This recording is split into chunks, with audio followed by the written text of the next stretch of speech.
আসসালামু আলাইকুম। আবারও হাজির হলাম আপনাদের মাঝে আরেকটি স্পিকারের ভিডিও নিয়ে।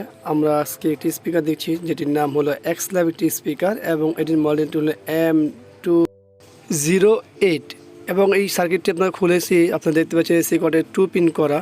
আর আমরা খুলে যা দেখলাম সেটা হলো যে আগে কাজ করা হয়েছে, তো আমাদের কাছে যেহেতু পাওয়ার আসেনি, মানে পাওয়ার নেই, এই জন্য এসেছে। আর খোলা অবস্থায় নিয়ে আসে, কোনো স্ক্রু ছিল না, তাই আমরা এটা ধরেই নিয়ে আমরা যে ওই এসএমপিএস সার্কিট বোর্ডটি খারাপ। আর এই এসএমপিএসের আসলে যে আইসিগুলো ব্যবহার করা হয়, তো এই আইসিগুলো মার্কেটে অ্যাভেলেবেল পাওয়া যায় না বিধায় আমরা আজকে এখানে কিছু মডিফাই করার চেষ্টা করব।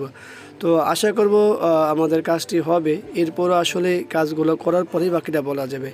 তো দেখতে পাচ্ছেন আমাদের হাতে একটি অ্যাডাপ্টার আছে 12 ভোল্টের, আর একটি ক্যাপাসিটার, পাশাপাশি একটি ডায়োড। তো আমরা এই তিনটি জিনিস ব্যবহার করব এই জায়গায়।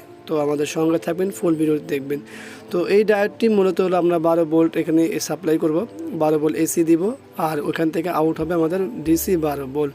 তো চলুন আমরা এই কাজগুলো করব। আর তার করার আগে তো দেখতে হবে, দেখেন আমরা এখানে যে ট্রান্সফরমারটি মানে অ্যাডাপ্টারটি ব্যবহার করছি সেটি হলো 12 + 12 মানে 12 × 24। আর এখানে একটি ক্যাপাসিটার দেখতেই পাচ্ছেন 35 ভোল্ট 2200 মাইক্রোফ্যারাড ব্যবহার করছি আমরা।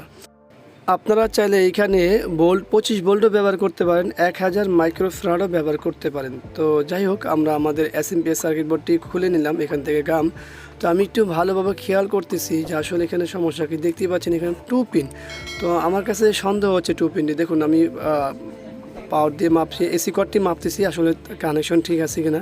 কিন্তু আমার কাছে সন্দেহ যেটা হলো সেটাই হলো যে এখানে এসি কর্ডের একটি তার খারাপ।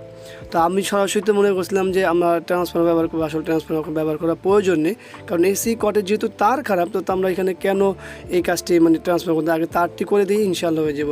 কিন্তু এখানে আমাদের কিছু ভুল ছিল, সেটা হলো যে পূর্বে যিনি কাজ করেছেন তার থেকে আমি যে আইডিয়াটা নিলাম যে এসএমপিএস বোর্ডটি খারাপ। আসলে কিন্তু আমার সেখানেই ভুল ছিল যে এসএমপিএস বোর্ডটি খারাপ না। যখন আমি বোর্ডটি ওপেন করলাম তখন আমার কাছে সন্দেহ হলো যে এখানে কোনো ফিজিক্যাল ড্যামেজ নাই বা কোনো পার্টস খারাপও পাই না, মিটারের মাপে খারাপ পাই না। তো তখনই আমি এসি কর্ডটাতে একটু খেয়াল করে এসি কর্ডটা মেপে নিলাম, আর তখনই দেখলাম এসি কর্ডটি খারাপ। তো চলুন দেখি আমাদের পাওয়ার আসে কিনা। অন অফ সুইচ দেখি পাওয়ার আসে কিনা। পাওয়ার, দেখুন পাওয়ার চলে আসছে।